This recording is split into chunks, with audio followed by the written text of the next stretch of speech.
Hi, I'm David Dollar, host of the Brookings trade podcast, Dollar and Cents. Today, my guest is Fiona Hill, a senior fellow at Brookings. She's one of the leading experts in the world on Russia and Vladimir Putin. Her recently published book is called There's Nothing for You Here. It covers her time in the White House, but lots of other interesting issues. So welcome to the show, Fiona. Oh, thanks, David. So the first part of your book is very personal, talking about growing up in Northeast England at a time of great dislocation with manufacturing and mining. And I guess that's where the title of the book comes from. So why don't we start with talking a little bit about those experiences and how it affected your community, your family, yourself, your path. Yeah, the title of the book, There's Nothing for You Here, is what my father said to me in 1984 when I was just graduating from the equivalent of high school in the United Kingdom. And he was saying this because 1984 was a period when there was 90% youth unemployment in the United Kingdom. And only 10% of school leavers, people like myself, had something to go on to. It didn't mean that they would never find a job, but it's just that it was extraordinarily difficult. And that 10%, some of them like myself might have got an opportunity to go to college and might have got a grant from their local education authorities. I did to go to college, and others might have been able to get themselves into an apprenticeship. But those apprenticeships were really few and far between because what was happening in that period of the 1980s was the massive closure of the main manufacturing sectors in the United Kingdom against the backdrop of reforms under the government of Margaret Thatcher. So in the period from about 1981 to 1984, all of the major manufacturing plants and factories and enterprises in the north of England just seemed to close down at once.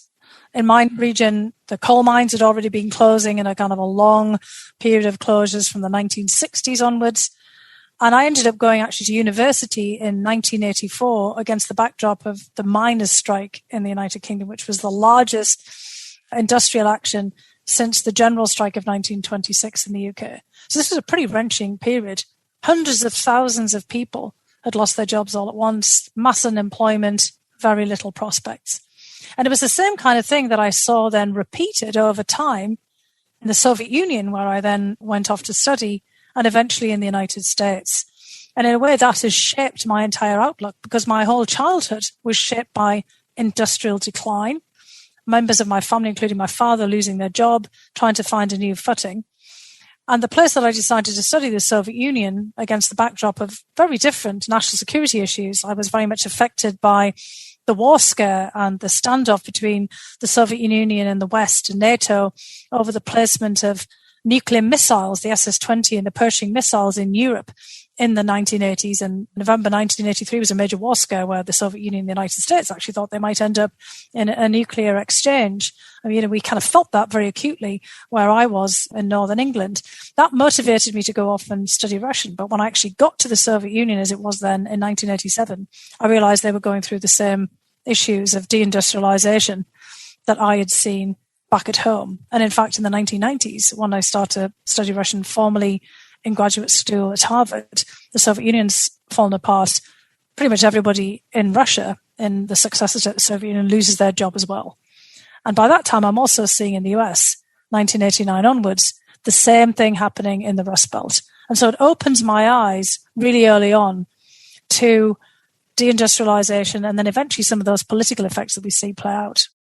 There's so many things I like in your book, Fiona, and this, what you were just describing, that was a kind of triumphalist moment, particularly for the United States and for the UK as an ally, collapse of the Soviet Union, the triumph of capitalism and democracy. So it's interesting that you see the same patterns of deindustrialization and need for structural change in the US, the United Kingdom, Soviet Union.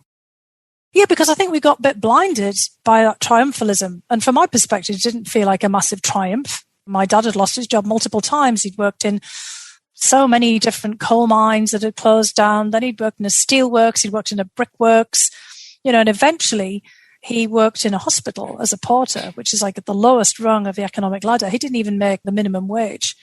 And he relied on his bicycle to get to work or walking.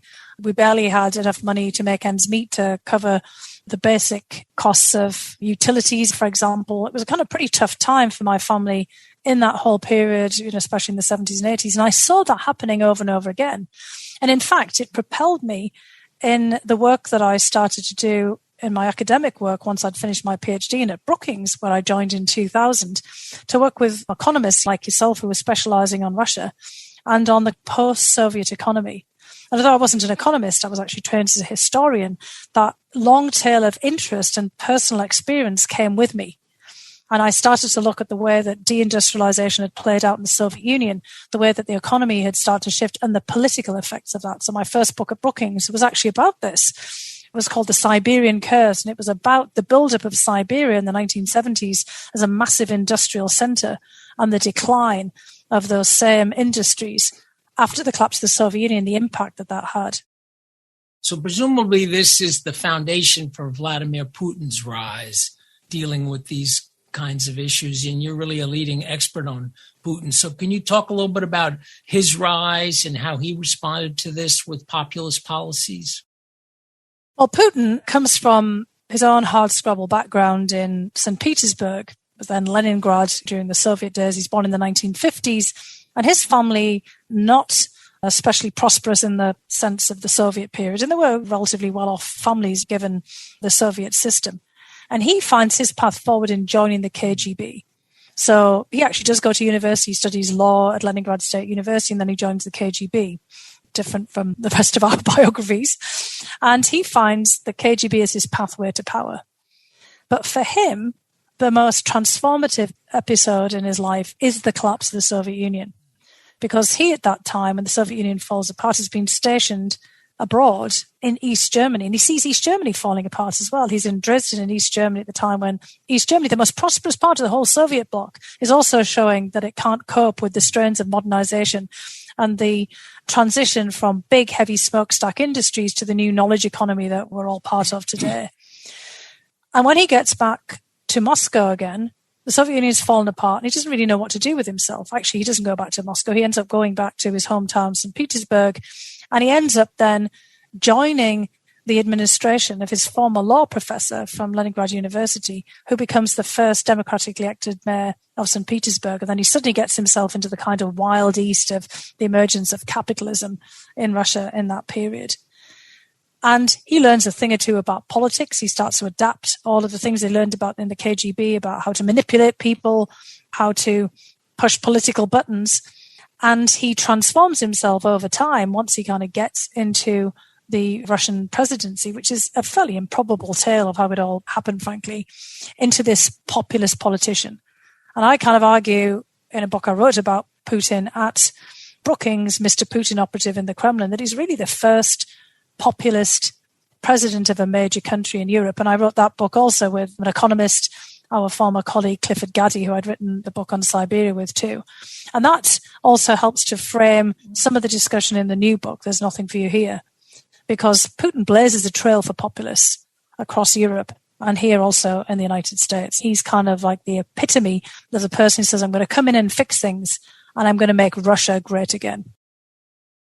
Yeah, as an economist, I find it hard to really understand some of the things that Putin and Russia are doing. I'm not a Russian expert, obviously, but it seems to me they're still a major player in world trade. They're the biggest combined exporter of oil and gas, and they have a stake in the world system. So when I look at Crimea or interfering in the U.S. election, is puzzling to me. What really is Putin's objective? Well, there are multiple things going on at the same time. On the one part, on the obvious surface area that you're talking about in the economy and trade, Putin knew that the path to Russia being a great power was through the economy. This was what brought down the Soviet Union, the mismanagement of the economy. And actually, Putin's been pretty successful for a very long time on managing the economy, being very careful about the macroeconomic stability of the country. He has actually given a pretty wide remit to the central bankers. The head of the central bank is a woman, actually, Elvira Nabiullina, who's extraordinarily accomplished as an economist and a central bank manager. She'd do pretty well in any setting. He's allowed a lot of technocrats to manage the economy. And Russia has, branched out in many different directions and to some degree of economic diversification, even though it's still pretty much dependent in revenues on oil and gas. It's also the world's greatest grain exporters. It's turned around the agricultural sector as well. But it's the political side of things which is quite retrograde. And that then, in a way makes Russia a bit schizophrenic. A lot of people, investors in emerging markets, can continue to invest in Russia and say, hey, there's quite a good return on some of our investments here. But on the other side, over time, the politics have become more autocratic. And that's because Putin and the clique around him of cronies and frankly kleptocrats, there's all kinds of revelations coming out all the time about, the amount of money that they've all siphoned off from the economy and squirreled away and everywhere from Monaco to you name it around the globe, and all the shell companies and shady places that people hide money, which often is actually in the United States as well, to be frank. They are more interested in this political sphere of keeping themselves in power. So on the one hand, there's turning the country into a sort of successful economy. On the other side, there's a kind of personally taking advantage of that and personally gaining from that and stashing away ill-gotten gains. And then there's the politics of keeping themselves in power, which is why Russia has gone on a more autocratic, authoritarian bent, because obviously that has little to do with what the actual average Russian really wants to see. There's kind of a manipulation of the politics there to keep them in place. We'll come to President Trump and your time in the White House in a moment, but as a transition, you've got a lot of great little anecdotes about how Putin plays mind games with other officials, including with Donald Trump. Could you give us a couple of examples? Well, one of the most classic examples of Putin playing mind games, and that's in the other book on Putin, is he knew, for example, that Chancellor Angela Merkel, the outgoing German Chancellor, who, of course, has been a major figure in European politics and world politics for 14, 15 more years, he knew that she was scared of dogs. And in their first proper formal encounter, he allowed his own personal dog, a very large black Labrador, to come into the room and sniff around the Chancellor's feet. Who does that? Well, who does that as a KGB agent who knows that this is going to throw someone off their game? The Chancellor, to her credit, gets herself together and basically tries to make the best of this situation, tries to ignore the dog, kind of thing. But of course, everybody around her knew what was going on and they were pretty angry about the whole situation. But this is just the classic example of what Putin will try to do. It's like find a vulnerability. In the case of Trump, flattery was one of the approaches that Putin used. He knew that Trump was so susceptible to flattery from any quarter. It didn't really matter who was flattering him. He'd retweet a tweet from the average person on the street or the average person on their Twitter feed if it said something nice about him. And then there's one memorable occasion where Putin went out onto Russian national television, knowing this would be picked up in the US press, and starts praising Trump about his handling of the economy.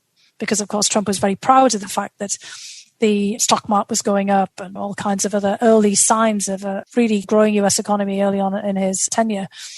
Putin says all these words of praise. Next thing, Trump wants to call Putin just to say thank you for him saying something nice to him. And, of course, Putin wanted a phone call because he wanted to then show that he could manipulate the US president to his guys at home, but also show the world that he was worthy of a phone call from the US president. I also like the story in your book about Putin bringing an unusually attractive interpreter along. Well, that wasn't in my book. It's actually been out in the press a lot because it was in the book of Stephanie Grisham, the White House press secretary. And a lot of people have asked me about that. I actually didn't put it in the book because one of the other points is this was an extraordinarily competent translator. It's just she was deliberately swapped out for a guy who'd been on the roster for the G20 in Osaka, Japan, by Putin at the last minute or by the Russian protocol people at the last minute. And then Putin made a big show of introducing her to Trump, knowing that then all eyes would be on her, proceeded to do his usual of pressing buttons. So your storyline about the industrial decline in the UK, and then you see it in the Soviet Union, the collapse of the Soviet Union, does it also give us some insight into how Trump came to power and this populist movement in the US? Yeah, well, clearly I think it does because I make the comparison between the UK, Russia and the United States. It's all on different timescales. But what we've seen in the United States, and especially since the 2008-2009 recession, is the worsening of socioeconomic circumstances and the growing divide between the haves and the have-nots in the US and perhaps the people who used to have it before. We've seen an awful lot of polarization based on growing inequality. Now, you and many others who are economists actually could trace this, and I trace this back in the book, benefiting a lot from work of our Brookings colleagues back to the 1980s as well, when over time the big manufacturing centres, initially in the Northeast Corridor where I first ended up in Boston, Massachusetts, wasn't doing well at all when I arrived there. A lot of the old textile mills had closed down, the meat packing plants, the brickworks, the big auto plants in Boston and around Boston. There was a lot of people who were unemployed. The northeast, of course, of America turned around much more quickly than the northeast of England, which had a really hard time.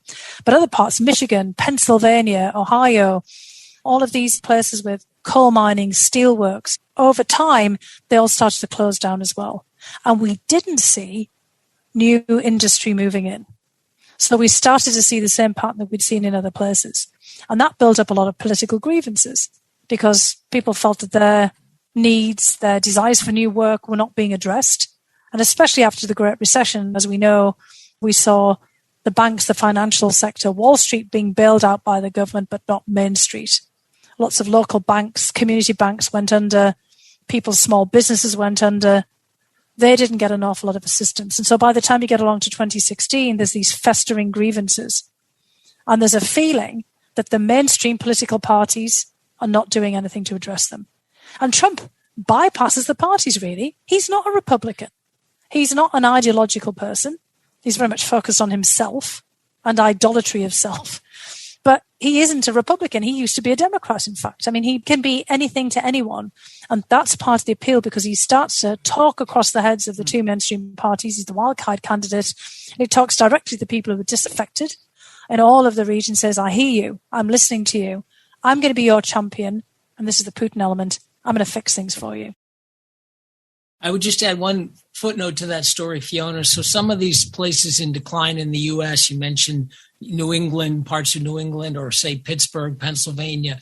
Many of them have actually come back with whole new industries, but it's taken many decades. So it takes a long time. Well, I think that that's the point because it's also the same in the UK. Some of those places have started to get better now, but it's like 50 years on.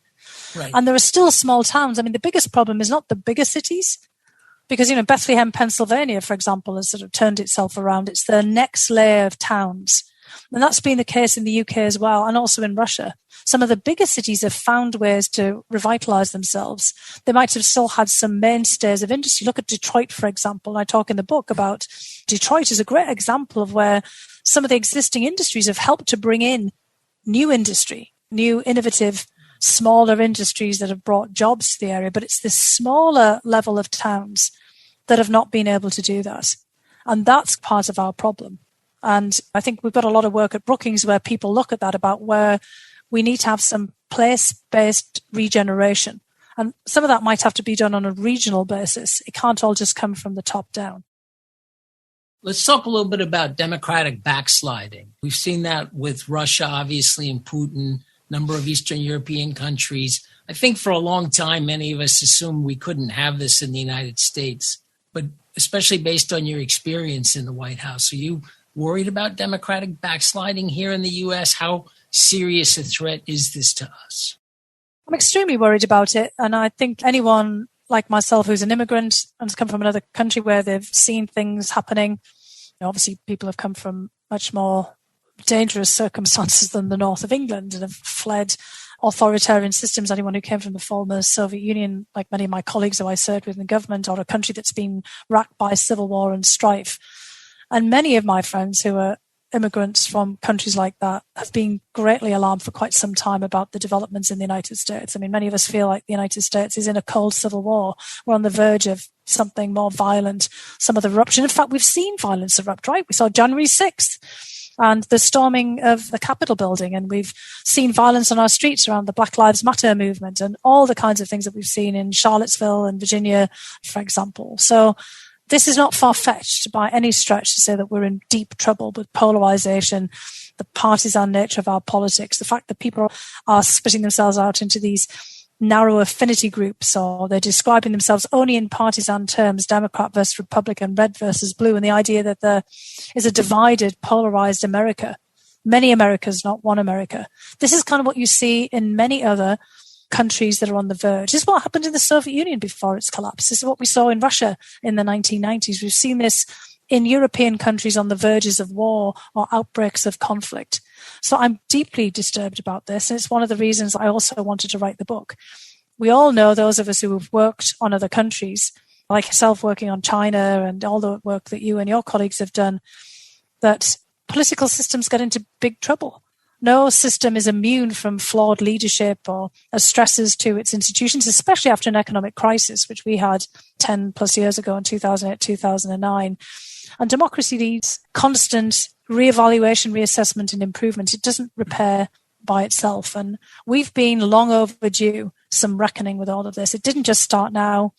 It didn't even start in 2016. It's been quite a tale to this. But 2008, 2009, and obviously 9/11 and the other political earthquakes that we've had in the United States, they've all had their impacts. And the country now is in trouble. And we need to address this. And as you say, we're still in an economic crisis in a way. A lot of the issues we've talked about, they haven't really gone away. We still have rising inequality. We have whole vast parts of the United States that are falling behind. And then that makes it harder to actually get the politics aligned in a way that enables you to address those issues. Economists, policymakers, I mean, they can come up with potential solutions to a lot of these problems, but you need pretty strong political will to actually implement.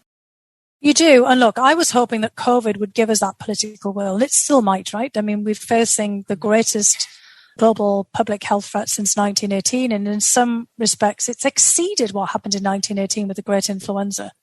And that obviously sparked off an awful lot of developments, some pretty bad, but some very positive over time in the United States and elsewhere. So we're at an inflection point.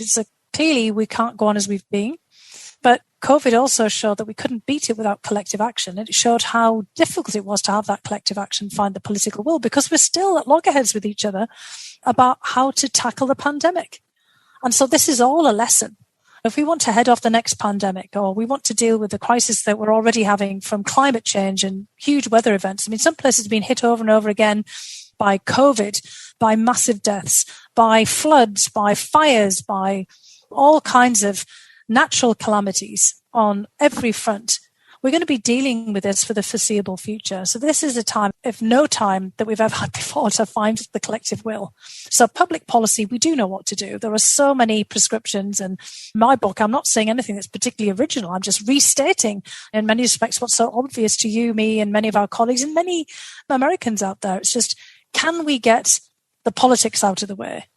Basically, the political machinations that we've seen over the infrastructure bill, the reconciliation bill, this is our problem. It's what's happening in the halls of Congress and in the political frame where people see themselves as red and blue and wanting to have a win or victory over the other, not thinking that actually our entire country, red, white, and blue, needs some fixing here. Fiona, I like to end on a positive note. So let's assume we can overcome those politics. Just briefly, what are some of the main things that you would want to see implemented? Last part of your book, you draw on a lot of different research, some from our Brookings colleagues, but from elsewhere as well. So what would you see as the policy priorities? Well, I think, first of all, we've got to kickstart things. And if we can't get these big bills passed at the top, then we've got to start thinking about what we can do at the local and communal level. And what I do at the back of the book is I come up with some very practical things that individuals can do, or groups of individuals. I think there's a lot of work that can be done by public-private partnerships. And it's been pointed out, and you and many others have pointed this out, that amidst all of this political mayhem, the United States still is an incredible, vibrant society and an incredibly vibrant and innovative economy. I mean, just look what we've done in the realm of public health in terms of vaccine development and along with obviously other international partners. We've got still the leading companies globally in the private sector. We've shown time and time again that we actually can do something. So I'm exhorting in many respects the series of things that really look at public-private action. Philanthropy plays an important role, but so does individual agency, everything from going to work at your local food bank, being a teacher in a school where you can inspire students and get them together into collective action. So it's that kind of thing that I'm laying out. You know, I've had a few things in some of the reviews saying, the policy wonk. And I would say, well, you can take the girl out of Brookings, but you can't take Brookings out of the girl. I've been really grateful in the 21 years that I've been at Brookings. It's definitely been that long to being able to learn from people like you and all of my other colleagues. There is a lot we can do. We know how to do it. We've just got to get networks going. So I do think that the main thing is to translate what we know into action, get people mobilized and showing demonstration effect. We can't just wait around for guys on the top to get their act together in the Congress. I mean, there were some amazing examples of things outside. One that unfortunately I didn't have time to make into the book. Community organization that I've been deeply impressed with is an effort in Portland, Maine. A group have got together to turn squash into a massive community mobilization effort. Portland Community Squash. Carol Graham, another Brookings colleague, and I have been watching this for some time. We invited the head of it and, the kind of team Bharat Tarkishan to come and speak at an event that we had, internally at Brookings, showing how a community can mobilize itself around, something very positive and can bring in people from all socioeconomic backgrounds. They've got a lot of immigrants in. They can bring families into this community. They're doing mentoring for all the kids to keep them in school. They've got grassroots philanthropy where they've donations that all the kids are completely paid for. They've got transportation to pick the kids up from school and take them back to their homes in the evening. And they're going national with this. I mean, they just recently participated in a national event in Philadelphia on community squash for across the country. You can do this with any sport. So I think what we have to do is show examples of where communities are taking things nationally with these examples of people mobilizing to do something to close the opportunity gap, but also showing politicians, look, we can do something. Can't you?